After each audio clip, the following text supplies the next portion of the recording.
Hello friends, आज फिर से मेरे वीडियो में आपका स्वागत है। आज आपको बताएंगे सीएम स्कूल का 2024 का क्वेश्चन पेपर आपको दिखाने वाले हैं। क्लास है 10th जो कि एसे 1 यानी कि हाफ ईयरली का क्वेश्चन पेपर है, राइट। और यहाँ पर आपको दिखाएंगे हिंदी का, ठीक है। तो हिंदी का क्वेश्चन पेपर आप देख लीजिए कि 2024 में हाफ ईयरली में किस तरह का क्वेश्चन पूछा हुआ था, और जो 2024 में एग्जाम हुआ था वो एमसीक्यू टाइप का हुआ था, ठीक है।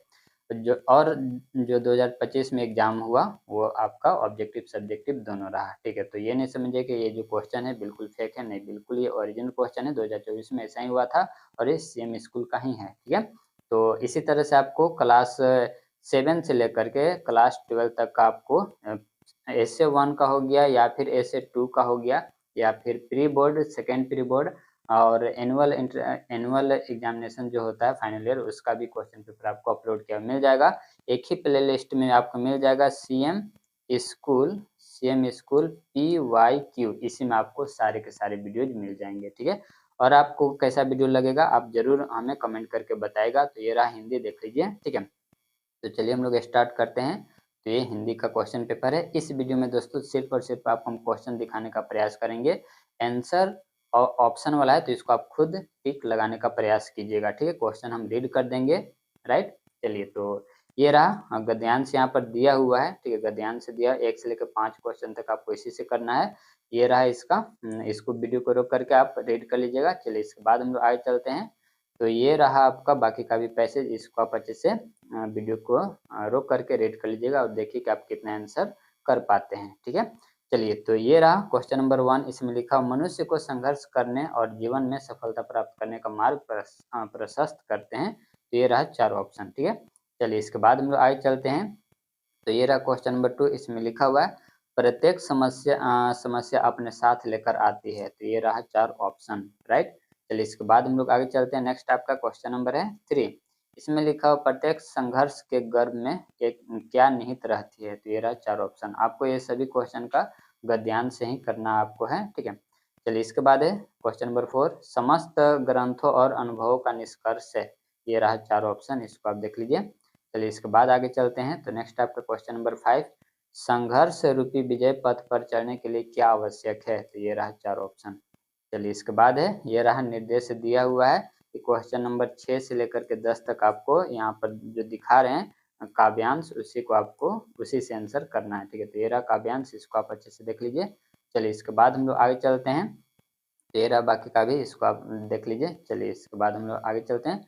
ये रहा क्वेश्चन नंबर 6। इसमें लिखा हुआ है ईश्वर के चरण चूमने के लिए कौन लालायित रहता है। तो ये रहा 4 ऑप्शन। 7 में लिखा हुआ है किसका रोम रोम तेरा चिर ऋणी है। तो ये रहा 4 ऑप्शन, इसको आप देख लीजिए। इसके बाद क्वेश्चन नंबर 8 है। इसमें लिखा हुआ है तू आदि खाली जगह से मुक्ति रिक्त स्थान की पूर्ति करें। तो यहाँ पर दे रखा है 4 ऑप्शन। चलिए, इसके बाद हम लोग आगे चलते हैं। तो नेक्स्ट आपका क्वेश्चन नंबर है 9। इसमें लिखा हुआ है सत्य कथन छाट कर लिखें। जो सही कथन है वो आपको छाट करके लिखना है। तो ये रहा 4 ऑप्शन, ठीक है। चलिए, इसके बाद हम लोग आगे चलते हैं। नेक्स्ट आपका क्वेश्चन नंबर 10 है जगत पिता किसे कहा गया है। तो ये रहा 4 ऑप्शन। चलिए, इसके बाद हम लोग आगे चलते हैं। क्वेश्चन नंबर है 11। ये रहा क्वेश्चन नंबर 11। वाक्य के 2 अंग होते हैं। तो ये रहा 4 ऑप्शन। इसके बाद आगे हम लोग चलते हैं। क्वेश्चन नंबर है 12। इसमें लिखा हुआ है किस वाक्य में एक उपवाक्य प्रधान तथा अन्य उपवाक्य उस पर आश्रित होते हैं। तो ये रहा 4 ऑप्शन, इसको आप देख लीजिए। इसके बाद आगे हम लोग चलते हैं। क्वेश्चन नंबर है 13। इसमें लिखा हुआ है संयुक्त वाक्य का उदाहरण चुने। तो ये रहा संयुक्त वाक्य का उदाहरण, इसमें से कौन सा सही है वो आपको देखना है, ठीक है। चलिए, इसके बाद हम लोग आगे चलते हैं। नेक्स्ट आपका क्वेश्चन नंबर है 14। इसमें लिखा हुआ है वाच्य का शाब्दिक अर्थ क्या होता है। तो ये रहा 4 ऑप्शन, ठीक है।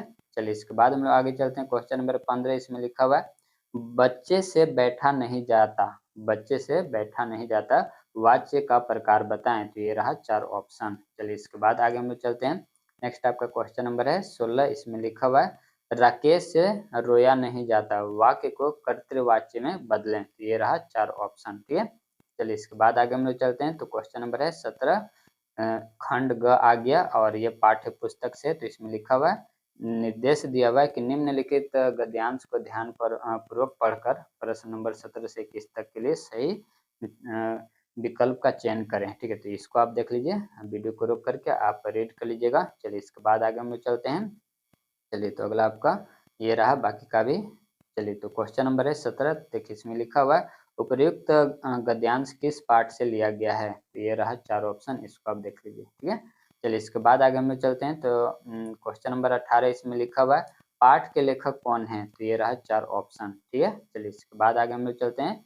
क्वेश्चन नंबर 19 है, इसमें लिखा हुआ है लेखक कौन से डिब्बे को खाली समझकर उसमें चढ़ गए थे, तो ये रहा 4 ऑप्शन। ठीक है, चलिए इसके बाद हम लोग आगे चलते हैं। नेक्स्ट आपका है क्वेश्चन नंबर 20, इसमें लिखा हुआ है ट्रेन के डिब्बे में पहले से कौन बैठा था, तो ये रहा 4 ऑप्शन। ठीक है, और क्वेश्चन आपको देख करके पता चल जाएगा कि एसे 1 में कहाँ से कहाँ तक चैप्टर्स आते हैं, ये भी आपको समझ में आ जाएगा। ठीक है, चलिए इसके बाद है 21, इसमें लिखा है डिब्बे में लेखक के प्रवेश करते ही नवाब साहब के आंखों में कैसा भाव दिखा, तो ये रहा 4 ऑप्शन। इसके बाद आगे हम लोग चलते हैं। तो नेक्स्ट आपका 22, इसमें लिखा हुआ है भगत भगत जी गाना गाते समय क्या बजाया करते थे, तो ये रहा 4 ऑप्शन। चलिए इसके बाद हम लोग आगे चलते हैं। तो ये रहा 23, इसमें लिखा हुआ पहली बार कस्बे से गुजरने पर हवलदार साहब मूर्ति पर क्या देखकर चौंक गए, तो ये रहा 4 ऑप्शन। ठीक है, चलिए इसके बाद हम लोग आगे चलते हैं। तो नेक्स्ट आपका है ये 23 हो गया। इसके बाद है क्वेश्चन नंबर है 24, तो ये रहा 24, इसमें लिखा हुआ है पान वाला कैसा आदमी था, तो ये रहा 4 ऑप्शन। ठीक है, तो क्वेश्चन नंबर 23 हो गया था। हाँ, क्वेश्चन नंबर 23 हो गया था। इसके बाद ये रहा आपका 24। ठीक है, ये रहा क्वेश्चन नंबर 24, इसमें लिखा हुआ पान वाला कैसा आदमी था, तो ये रहा 4 ऑप्शन, इसको आप देख लीजिए। चलिए इसके बाद हम लोग आगे चलते हैं। क्वेश्चन नंबर 25 है, इसमें लिखा हुआ है नेताजी की मूर्ति पर सरकंडे का चश्मा किसने लगाया होगा, तो ये रहा 4 ऑप्शन। ठीक है, चलिए इसके बाद आगे हम लोग चलते हैं। क्वेश्चन नंबर 26 है, इसमें लिखा हुआ है कहानी लेखन के लिए क्या आवश्यक है, तो ये रहा 4 ऑप्शन। राइट, चलिए इसके बाद आगे हम लोग चलते हैं। क्वेश्चन नंबर है 27, तो 27 और 31 से लेकर के इसी काव्यांश से आपको आंसर करना है। तो यहाँ से काव्यांश से स्टार्ट होता है, इसको आप वीडियो को रोक करके रीड कर लीजिएगा। ठीक है, चलिए तो ये रहा क्वेश्चन नंबर 27, इसमें लिखा हुआ है श्री राम ने किसके धनुष को तोड़ा था, तो ये रहा 4 ऑप्शन। ठीक है, चलिए इसके बाद आगे हम लोग चलते हैं। क्वेश्चन नंबर है 28 है परशुराम को क्या देखकर गुस्सा आता है, तो ये रहा 4 ऑप्शन। ठीक है, इसके बाद आगे हम लोग चलते हैं। नेक्स्ट आपका क्वेश्चन नंबर है 29 है। तो देखिए इसमें लिखा हुआ है हे नाथ शिव धनुष को तोड़ने वाला तुम्हारा ही कोई दास होगा, ये शब्द किसने किससे कहे हैं। ठीक है, तो ये रहा 4 ऑप्शन। ठीक है, चलिए इसके बाद है आगे है क्वेश्चन नंबर है 30, इसमें लिखा हुआ है परशुराम ने सेवक किसे कहा है। ठीक है, तो ये रहा 4 ऑप्शन। राइट, चलिए इसके बाद आगे हम लोग चलते हैं। क्वेश्चन नंबर 31 है, इसमें लिखा हुआ है सत्र बाहु कौन था, तो ये रहा 4 ऑप्शन। ठीक है, क्वेश्चन नंबर है 32, इसमें लिखा हुआ है सूरदास की काव्य भाषा है, तो ये रहा 4 ऑप्शन, इसको आप देख लीजिए। ठीक है, तो इसमें से देख लीजिए कौन सा सही है। इसके बाद आगे हम लोग चलते हैं। नेक्स्ट आपका है 33, इसमें लिखा हुआ है हमारे हरी हारिल की लकड़ी, पंक्ति में हारिल की लकड़ी किसे कहा गया है, तो इस ये रहा 4 ऑप्शन, इसको आप देख लीजिए। चलिए इसके बाद हम लोग आगे चलते हैं। ये रहा 34, इसमें लिखा हुआ है परशुराम गुरु के ऋण से कैसे उऋण होना चाहते हैं। ठीक है, तो ये रहा 4 ऑप्शन, इसको आप देख लीजिए। इसके बाद क्वेश्चन नंबर है 35 है। तो देखिए इसमें लिखा हुआ क्वेश्चन नंबर 35 में, क्वेश्चन नंबर 35 हो गया। इसमें लिखा हुआ है कभी बादल से गरजने के लिए क्यों कहता है, तो ये रहा 4 ऑप्शन, इसको आप देख लीजिए। चलिए इसके बाद क्वेश्चन नंबर है 36, इसमें लिखा हुआ है आपकी दृष्टि में बादल किसका प्रतीक हो सकता है, तो देख लीजिए 4 ऑप्शन में कौन सा सही होगा। इसके बाद आगे हम लोग चलते हैं। नेक्स्ट आपका 37, इसमें लिखा हुआ है माता का आंचल कहानी के लेखक कौन है, माता का आंचल नहीं होने चाहिए, माता का आंचल कहानी के लेखक कौन है, तो ये रहा 4 ऑप्शन। ठीक है, इसके बाद आगे हम लोग चलते हैं। नेक्स्ट आपका है क्वेश्चन नंबर है 37, इसमें 38 है।